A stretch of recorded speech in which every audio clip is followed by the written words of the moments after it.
এই বইটার সাথে ছবি তুললে ভালো লাগবে। হ্যাঁ। আসলে একটা সেলফি তুলি। চলো আচ্ছা না সেলফি অনেক হয়ে গেছে, কাউকে একটু ফোনটা দাও, সে আমাদের ছবি তুলে দিই। আচ্ছা আচ্ছা ভাইয়া, এই যে ভাইয়া আমাদের একটা ছবি তুলে দেন তো এই বইটার সাথে। এই বইয়ের রাইটার তো আমি। আচ্ছা পোর্ট্রেট মোডে ছবি তুলবেন আর হচ্ছে পুরা তার জন্য দেখা যায়। ঠিক আছে তুলেন। ঠিক আছে থ্যাংক ইউ। রাখো রাখো রাখো, চলো।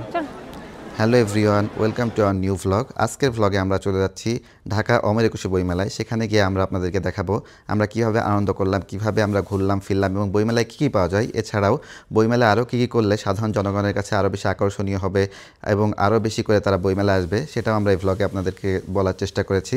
তো ঘুরতে ঘুরতে বউ বললো বইয়ের সাথে ছবি তুলবে, তো আমরা শুরু করলাম, একটা ছবি তুললাম, বউ পোজ দিল, আমি সেলফি নিলাম। একটা সুন্দর স্টল দেখে তার সামনে বইয়ের ছবি তুলে দিলাম। ছবি তোলা মানে হচ্ছে মেলার স্মৃতি ধারণ করে রাখা। বেশি দেখো দেখো এই পাশে কত জিনিস, কত খাবার জিনিস, কত কসমেটিক্স, ফুল, চলো দেখি। মেলায় আসলে একটু কেনাকাটা করতেই হয়, কেনাকাটা না করলে মেলাটা কেমন ফিকে ফিকে লাগে। এই জন্য বউ একটু ক্লিপ কিনলো, ফিতা কিনলো, তারপর একটা সুন্দর ম্যাচিং করে তার জন্য চুড়ি কিনলো। চুড়িটা নিয়ে এসে খুব হ্যাপি, তার শাড়ির সাথে ম্যাচিং হয়েছে, সবুজ এবং হলুদ কালার চুড়ি, সেটা সে খুব আনন্দের সাথে দেখাচ্ছিল। এরপর আমরা কিছু টোট ব্যাগ দেখলাম যেগুলো বউয়ের আসলে দরকার ছিল বলে একটা নিলাম। তারপর একটা ফুল কিনে বউয়ের খোপায় গুজে দিলাম, আমি একটু রোমান্টিক, ইউ নো দ্যাট। তারপর মাঝে একটা চট করে বউয়ের সাথে সেলফি তুলে আমরা চলে গেলাম হাত পাখা দেখতে। একটা রং বেরঙের হাত পাখা আছে অনেকগুলো সুন্দর, তার মধ্যে একটা হাত পাখা কিনলাম। হাত পাখা কিনে হাঁটতে হাঁটতে যাচ্ছিলাম, তখন দেখি যে এখানে ইউটিউবার ভাই আসছে, সেলফি তুলবা?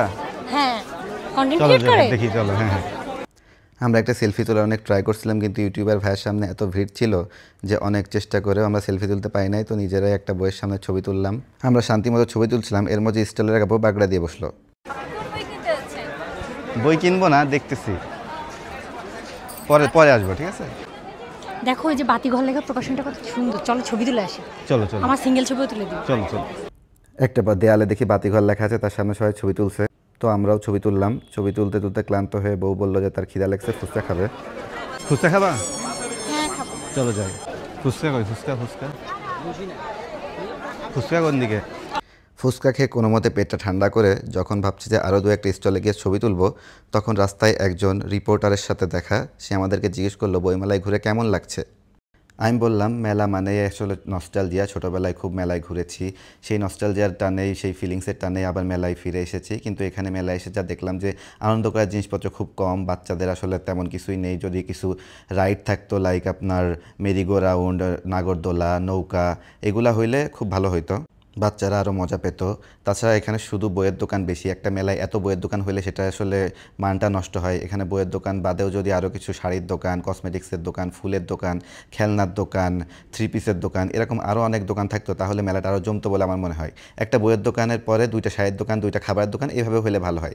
এই পুরা মেলায় খাবারের স্টল সেই পিছন দিকে, আমরা মানে খুঁজে খুঁজেই পাচ্ছি না কোথায় একটু খাওয়া দাওয়া করবো, এত বইয়ের দোকান। এর জন্য যদি মানে বইয়ের দোকান কমায় অন্যান্য কিছু বাড়ানো হয়, তাহলে মেলাটা আরও জমবে বলে আমার মনে হয়। উনি জিজ্ঞেস করলেন কোনো বই কিনেছি কিনা। আমি বললাম যে বই আসলে কেনার ইচ্ছা ছিল, কিন্তু বইয়ের এত দাম বেড়ে গেছে যে বই চাইলেও কিনতে পাইনি। আমাদের ছোটোবেলায় 50-100 টাকায় বই পাওয়া যেত, কিন্তু এখন 250, 300, 350, 400, 500-র নিচে বই পাওয়া যায় না। এত দাম হলে আমরা বই অ্যাফোর্ড করবো কীভাবে? মানে আমাদের তো মধ্যবিত্ত মানুষ, আমাদের তো আয় ইনকাম সামান্য। অর্ডারটা লিখেন। কাবাব দিবেন 2 পিস, বিফ লাল ভুনা 2 প্লেট, বুটের ডাল 1 প্লেট, আলুর দম 2 প্লেট, বা নান দিবেন 2টা, 4টা নি নাকি? নান 4টা দিয়েন, লুচি দিয়েন 4টা, 6টা নাও, লুচি 6টা দিয়েন, আর জিলাপি 2 প্লেট। আর খাওয়া শেষ হলে মটকা চা দিয়েন 2টা। আচ্ছা পেপসি বললো, আর পেপসি বা কোক বা মোজো 2টা দিয়েন। আর হচ্ছে আপনার ফুচকা দিয়েন 2 প্লেট। অবশেষে পেট ভরে জম্পেশ খাওয়া দাওয়া করলাম, এখন শান্তি লাগতেছে। দেখছো এখানে খাবারের কত সস্তা, মাত্র এত কিছু খাইলাম মাত্র 850 টাকা। মানে সেটাই। খাবারও ভালো আবার দামও কম। এখানে কত কম। খাওয়া কিন্তু ভালোই। বইমেলায় এসে মনে কর বইয়ের এত দাম, সেটাই। কিন্তু খাবার কত সস্তা। খাওয়া দাওয়া শেষ করে মেলায় গিয়ে দেখি ফেসবুকে কন্টেন্ট বানাই, সোহেল রহমান নামে একজনের বই আসছে। তো আমরা জিজ্ঞেস করলাম যে তিনি কি স্টলে আসেন কি না, থাকলে একটা সেলফি তুলতাম। কিন্তু স্টল থেকে বলা হলো যে সোহেল রহমান স্টলে নাই, তিনি আগামী শুক্রবার আসবেন, এই জন্য ওনার বইয়ের সাথে ছবি তুলে আসলাম। তারপর একটা আইসক্রিম খেলাম। খাওয়া দাওয়া শেষ করে দেখি অনেক রাত হয়ে গেছে, এবার বাসায় চলে যাওয়ার পালা। মেলায় সারাদিন ঘুরলাম, ঘুরে ভালোই লাগছে। তো খারাপের মধ্যে যদি বলা হয় যে মেলায় অনেক ভিড়, ধুলাবালি, এর মধ্যে আসলে ঠিকভাবে এনজয় করা যায় না। এত মানুষ মানে বিরক্ত লাগে। তো এই মানুষগুলো কারা আমি একটু খেয়াল করে দেখেছি যে অনেকেই আসে বই কিনে নিয়ে চলে যায়। তো আপনাদেরকে বলবো যে বই যদি কিনতেই হয় তো বই কেনার জায়গার তো অভাব নেই, আপনার মেলায় কেন আসছেন? আপনার অনলাইন থেকে বই কেনেন, অনেক বড় বড় বুক শপ আছে ওইখান থেকে কেনেন, নীলক্ষেত আছে, বাংলা বাজার আছে ওইখান থেকে বই কেনেন। মেলায় বই কিনতে এসে ভিড় বাড়াবেন না। মেলায় আসলে একটু এনজয়ের জায়গা, একটু ছবি তোলা, একটু ঘোরাঘুরি করা, একটু খাওয়া দাওয়া করা। তো এইগুলা যারা করতে আসি তারা দেখি যে এই ভিড়ের কারণে যারা বই কিনতে আসেন তাদের কারণে আমরা একটু শান্তিমতো ঘুরতে পাই না। তো আপনাদেরকে বলবো যে প্লিজ বই কিনতে মেলায় এসে ভিড় করবেন না, আমাদেরকে একটু শান্তিমতো ঘুরতে এনজয় করতে দিন, ছবি তুলতে দিন, খাওয়া দাওয়া করতে দিন। তো মেলা মানে কি? মেলা মানে তো আসলে একটু এনজয় করা, তাই না? তো সব কিছু মেলাই এই ছিল বই মেলা, খুব ভালো লাগছে। এখন বের হয়ে যাচ্ছি, সবাই ভালো থাকবেন, গুড নাইট।